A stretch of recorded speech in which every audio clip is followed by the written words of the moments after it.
B Marsh Boxing post fight review. Chris Eubank Jr. making his United States debut, fighting a tough, wily, crafty veteran in Matt Korobov. Yeah, unfortunately, this fight didn't even last 2 rounds. You know what I mean? You know, the first round was a Matt Korobov round. There's no way anybody could give that round to Chris Eubank. Korobov was landing left hands at will, left hooks and straight lefts. You know what I mean? Chris Eubank, it was the first round, so that's definitely a 10-9 round. So the second round started, and the man Matt Korobov, he threw a kind of lunging left hand. Didn't land too clean, but by the time he threw it, you could see even just from the replays, there was something that punch didn't look right as far as the extension from his shoulder blade into the punch. You know what I mean? The man tried to play possum, tried to hide the pain, but it looked like he popped his shoulder out the socket. You know what I mean? That's exactly what it looks like, or he tore his rotator cuff. It's something serious. I've had the same type of injury playing basketball. I got my right shoulder tore the rotator cuff, and it's something serious. And I mean, the shoulder ain't nothing to play with. So Matt Korobov doesn't finish the fight. Chris Eubank Jr. wins the fight via technical decision. You know, for me personally, I would have liked this fight to be called a no contest. You know what I mean? Chris Eubank didn't get into any rhythm. Matt Korobov looked like he was, you know, like he had found his groove from the get go. You know what I mean? But it's a 12-round fight. Anything could have happened. So this fight doesn't really, it doesn't really satisfy me and the crowd. The crowd, matter of fact, was booing Matt Korobov, and I thought that wasn't fair for the crowd to be booing Matt Korobov. Matt Korobov didn't quit that fight. That man tore his shoulder out. Why would the man just quit all of a sudden and just say he don't want to fight no more and walk out the ring when the man was washing the man Eubank in the first round? You know what I mean? That's why I'm upset that the fight, didn't continue. We never got to see the outcome of this fight because this was a very important fight in the middleweight division. You know what I mean? If the winner of Eubank versus what's his name, Korobov was going to fight Charlo, and hopefully, make some other fights happen. And this is a WBA fight. I heard that Canoli might. Matter of fact, it's Eubank Jr. who said it. He said that he heard that Canoli will be vacating his WBA title. So he said that they're going to be fighting for the title tonight. Well, I heard them say it was an interim title tonight, you know what I mean? And Chris Eubank Jr. walks out the ring with the WBA interim title at middleweight, and this was going to be a very good fight, very tactful fight, you know what I mean? The man, Chris Eubank Jr., we would have to see if he could deal with this, wily veteran in the Matt Korobov. You know what I mean? Matt Korobov has had a couple dodgy decisions, go against him.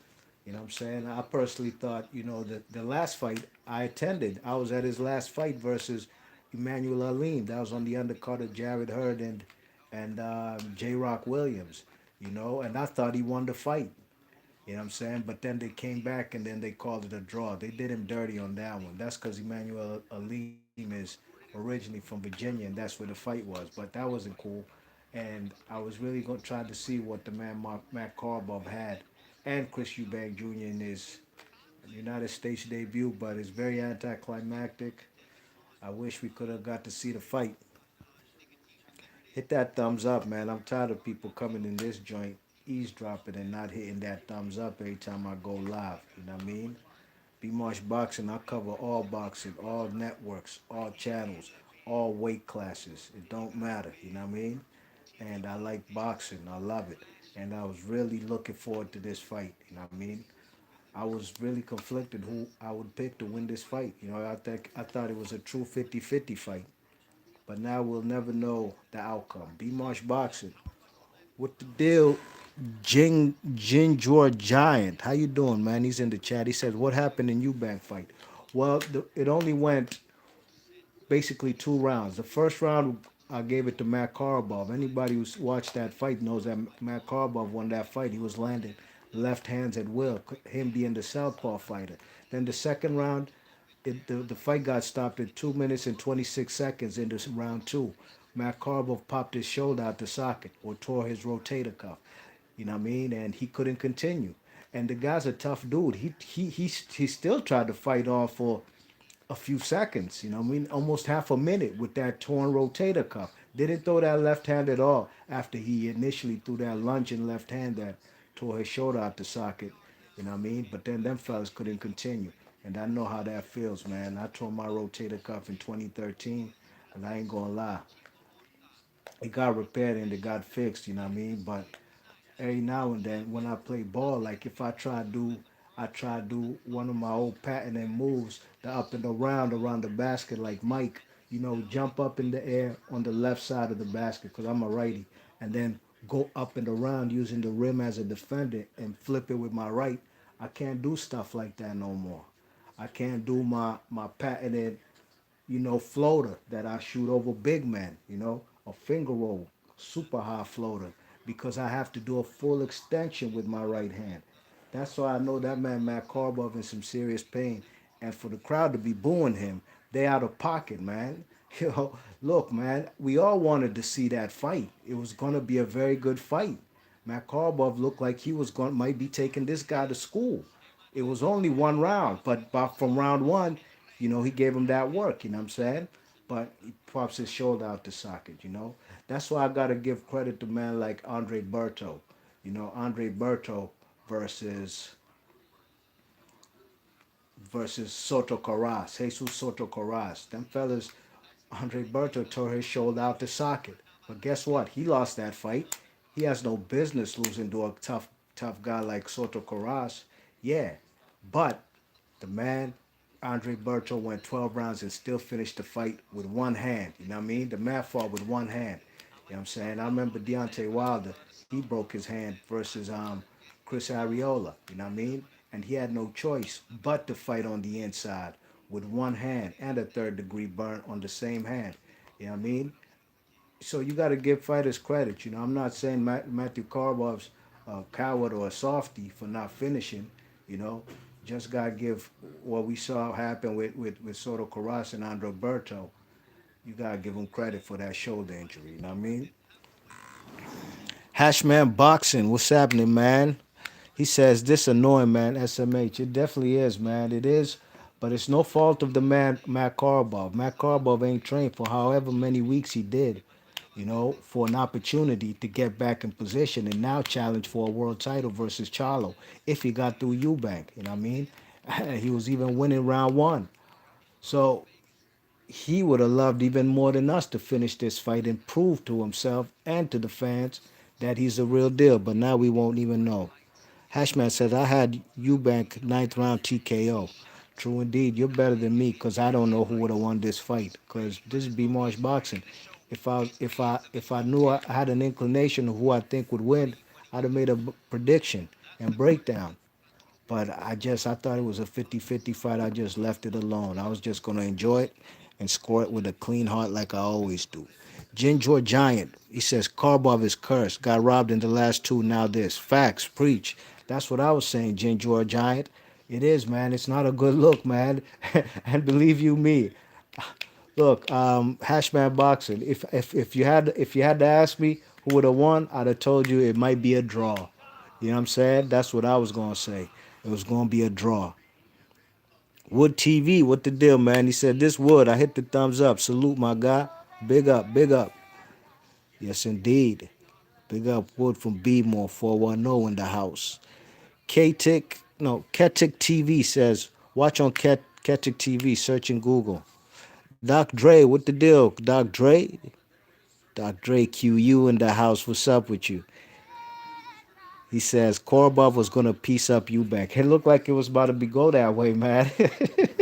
That first round, man, he was giving him that work. You heard? No doubt. Rahul Hussein, what's up with you, Slim? How you doing? He's in the chat. He says, was really looking forward to it. You ain't the only one, man.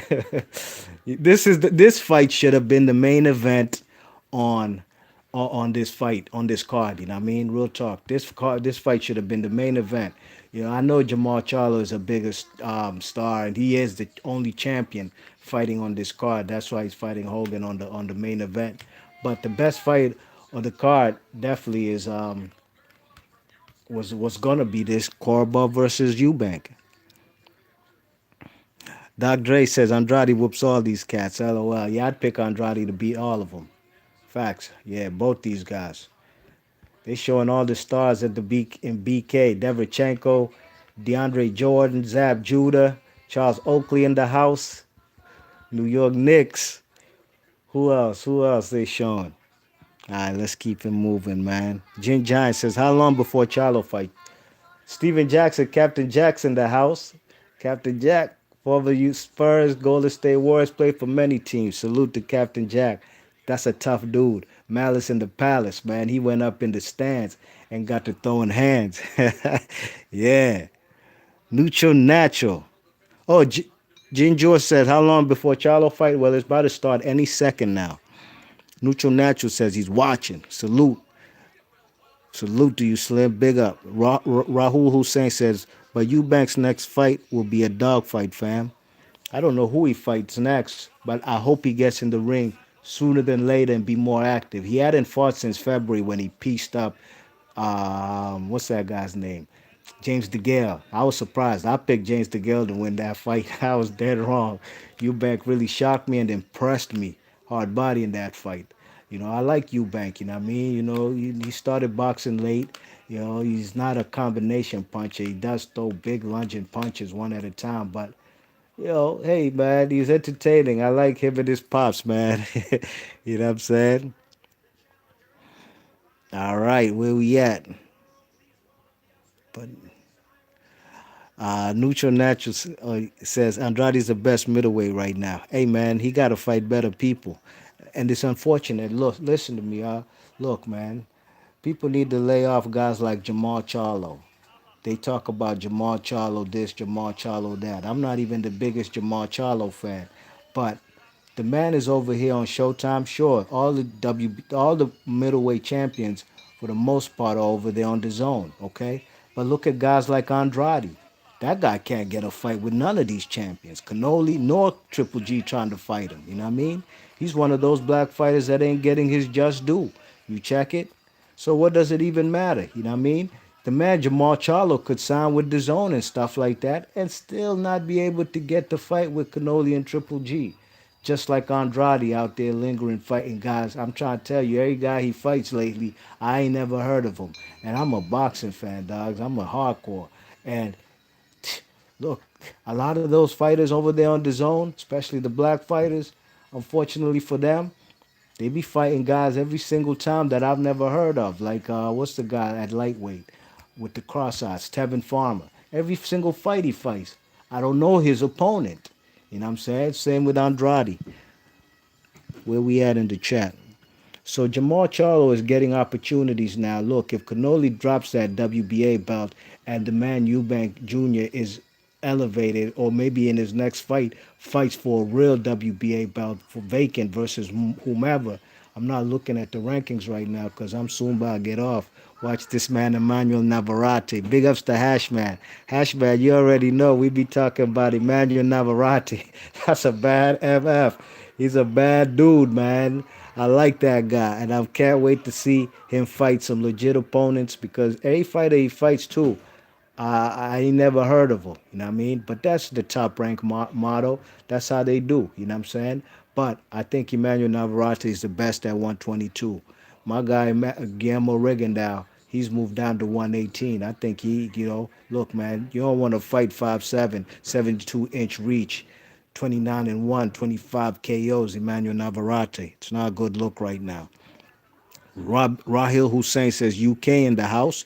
Big up UK. Mike Bell says what happened? Korobov tore his shoulder, couldn't continue. Second round, technical decision victory for the man Chris Eubank Jr. Jen George Giant says Ireland in the house, in his house. I hear that. Doc Dre says Rahil, we're in UK. Rahil Hussein says AJ and the new. Doc Dre says Fury beats all heavyweights. I don't know about that. Neutral Natural says I bet PBC makes Eubanks versus Ellis next. I wouldn't be surprised because the man Ellis just beat the man Emmanuel Alim today on a majority decision. You know what I mean? Emmanuel Alim shouldn't have got no draw versus Korobov in the last fight. I was live in effect for that one, and everybody was like, "What the hell?" Mike Bell says, "What happened?" Korobov tore his shoulder out the socket, and he won round one. Looked like he was about to school the man Eubank, but couldn't continue. Jen George Giant says, "Prime DeGale would beat Eubank. Looked silly, but he was completely done." I agree with you 100% on that, Jen George Giant. Facts. Mike Bell says, "I was at Eubank versus DeGale." Okay, that's what's up. That was not IFL TV, ITV. They showed that over here on Showtime during the day, and Eubank got retired by. I'm sorry, DeGale got retired by Eubank. Doc Gray says DeGale's a cokehead. I don't know about that. I can't confirm that. Neutral Natural says, but Jamal Charlo might KO him. Yeah. Doc Dre says, my friend knows DeGale. Mike Bell, ain't we all partying? Mike Doc Dre said, so this, you got inside info. Doc Dre said, partying caught up with DeGale. Neutral Natural says Steven Butler ducked Andrade. Who the hell is Steven Butler? Who's Steven Butler? I can't call it. I'm sure I might have seen him fight. I don't know. I'm looking at the man Navarrete fighting right now. Round one started, and Jamal Charlo's walking into the ring. So I'm going to be trying to watch two fights at once. I hate doing that, but I got to do it. Doc Dre says everybody need to join PBC. Hey man, we just need to have all promoters just make the fights, man. If your fighter lose, you're a promoter, man. Hey, I know it's business, fellas ain't trying, you know, they don't want to put their fighters in their toughest fights and lose all their belts. But hey, man, we the fans, we pay for all y'all's fees and everything. Hit the thumbs up. B Marsh Boxing, no eavesdropping up in here. You know what I'm saying? Hit that thumbs up on your way in and on your way out. You heard? Mike Bell says Andrade ducked me. Who's Mike? Who are you, Mike Bell? Neutral Natural says Farmer got the worst IBF rankings. It's 130 obscure dudes. Yeah, I don't know those guys he fights. And he doesn't even look spectacular against them. Rohel Hussein says, "Come out to England, my brother. You'd love a boxing night out. It'd be lit. Yeah, it looks lit on TV. True indeed. I'd like to go to fights in York Hall. I like them small venue type of joints more than a big Wembley stadium. If I gotta sit in the nosebleed in a 90 seat stadium, I'd rather watch on my couch. Okay, Rahul Hussein says Joshua Buhatsi, watch out for him out of London. Hey, I know Joshua Buhatsi. Joshua Buatsi follows me on Twitter, man, from the Olympic days, because I was covering his fights, 2016, Rio, Brazil fights, and I'd make videos and of all the guys, not just him, and I'd retweet them and put them on Twitter, and he'd always like them, and then he followed me from that, you know what I mean? So I've always been watching the guy since the amateur days. He's a bright young man. I think the man already got a college degree, and he's a good fighter, man. So I'm looking forward to seeing what the future holds for him. You know what I mean? I think he should be might be a future champion. He's a bronze medalist in the Olympics for England. So, if you get a medal in the Olympics and don't get a world title, man, you're a bust, straight up and down. Wood TV says Fury got beat by Uchiwali. Yeah, he did. I thought Fury won the fight, but he was getting his ass whooped. Ginger Giant says, you got to admit, Hearn has got Jacobs, the big fights, in Tevin Farm in a division with not too many big names. Tank the only star out there for him to fight, and it's Mayweather holding that scrap up. That might be true. I don't know who else is over there for 130 pounds. Um, But yeah, definitely. That's why I didn't mention Danny Jacobs not getting big fights. He got the cannoli fight. You know what I'm saying? He had the same thing Andrade got too, though, and that's a belt. But the only difference is Jacobs had a couple losses. Andrade got a shiny, glossy, perfect record. You know what I mean? Ben Humphrey says, who won? Eubank by technical decision. Jin Joy Giant says, Hearn trying to make these fights, these American promoters are crazy. Her trying to make these fights. These American fighter promoters are crazy. He ain't trying to make the Wilder fight. I'll tell you that. Doc Dre says Wood and Fury beat Wilder. Wood TV says Doc Dre must be part of the Lion Dung. Hey man, Wood, I be watching your channel, dogs. You be going hard body at them fellas. We ain't gonna do that over here though. You know, that's what we're not gonna do. You know what I mean? We ain't gonna be clowning no other channels because this is straight up B Marsh Boxing. Everybody else, they do what they do. Salute to them, you know what I mean? Salute to you too, Wood, but we not gonna be calling no other channels no names. They got nothing to do with what we did over what we doing over here. Doc Gray said he's laughing with Wood. Ginger John says, shout outs to B Marsh for showing respect to your call. You know your stuff. Give thanks, man. I'm a boxing fan, man. Hard body. Wood TV says, that was a good one, homie. Okay. Wood TV says, who is Cannoli? Cannoli is that gingerhead Irish guy masquerading as a Mexican who calls himself a 4 different division champion when he got a 168-pound title, WBA regular title, beating Bill Wennington, a.k.a. Rocky Feldon. That's Cannoli. Doc Dre says, Charlo better knock dude out because I've been disappointed with fights today. We shall see, man. Dennis Hogan might be a tough SOB. We shall see. But B Marsh Boxing about to seal the deal on this, man. I'm about to watch this Navarrete fight. It's already in the second round. About to watch this Jamal Charlo fight. I salute to all y'all coming through. Doc Dre Wood, Ginger Giant. Salute Ben Humphreys, Rahil Hussein, Neutral Natural, Mike Bell, excuse me, Doc Dre's Neutral Natural, Doc Dre, okay. Everybody who came through, man. Big up everybody who came through. Hashman Boxing, and I'm gone. Peace.